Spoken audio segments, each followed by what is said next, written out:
শ্যামাকাব্য নির্মাণের চিন্তা আরও বহু বছর আগে এসে গল্পটা প্রথম মাথায় আসে সম্ভবত 2003-এর দিকে।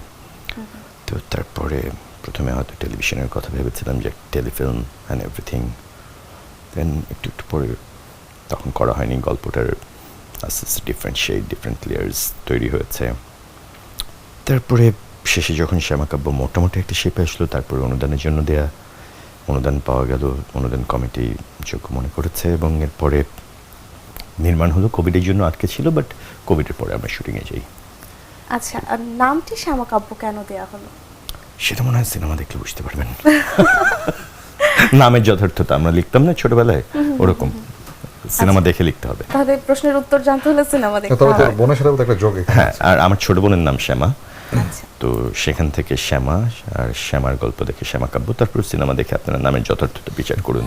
পাখি সুখেতে মেলাও, পাখি সুখেতে আমি তোমাকে এভাবে ধরে রাখতে চাই, শেষ পর্যন্ত এভাবে ধরে রাখতে চাই। শ্যামাকাব্যর যদি ট্রেলার পছন্দ হয়, যদি গান পছন্দ হয়, যদি মানুষকে আকর্ষণ করে থাকে, যতটুকু দেখেছে সেখান থেকে ছবি দেখতে যাবে। এখন আমার জন্য বলা যে ঠিক কেন যাবে সেটা খুব ডিফিকাল্ট, কারণ আমি নিজের সিনেমার ব্যাপারে কী বলবো যে আমি দুর্দান্ত সিনেমা বানিয়েছি, না না না, that is not my type.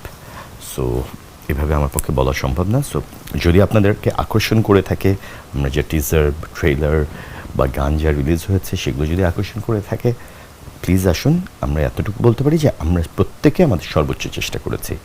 এখন ভালো বা মন্দ নির্ধারণ করবেন আপনারা এবং দর্শকরা।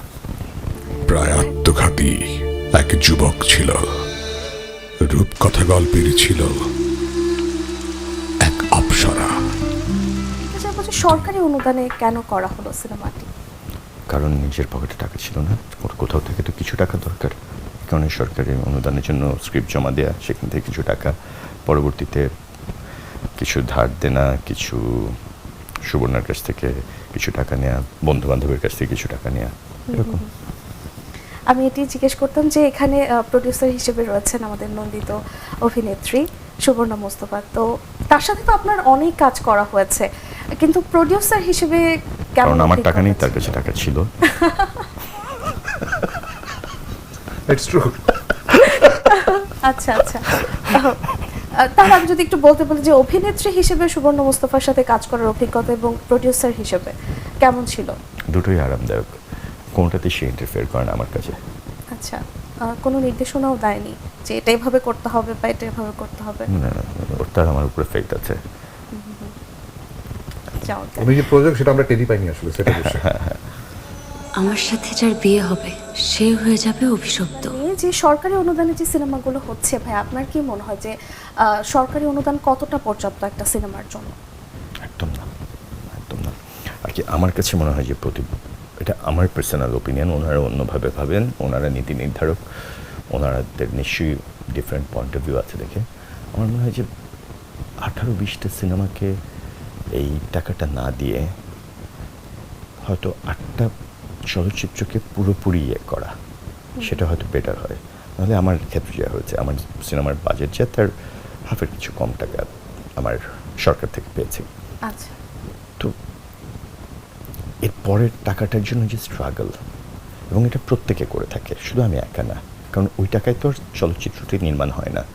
তো এরপরে স্ট্রাগলটা হয় যে বাকি টাকা জোগাড় করার। তো এই কারণে দেখা যায় যে অনেক সময় অনেক সিনেমা অসম্পূর্ণ রয়ে যায়। এটা আমার ব্যক্তিগত মতামত।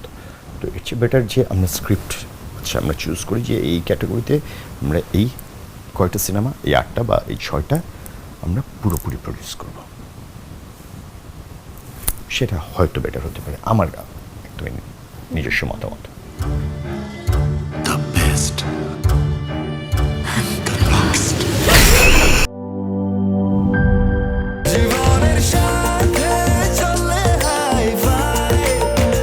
স্বাস্থ্যকর অল টাইম ফ্যামিলি কেক, সব সময় অল টাইম হেলদি লাইফ।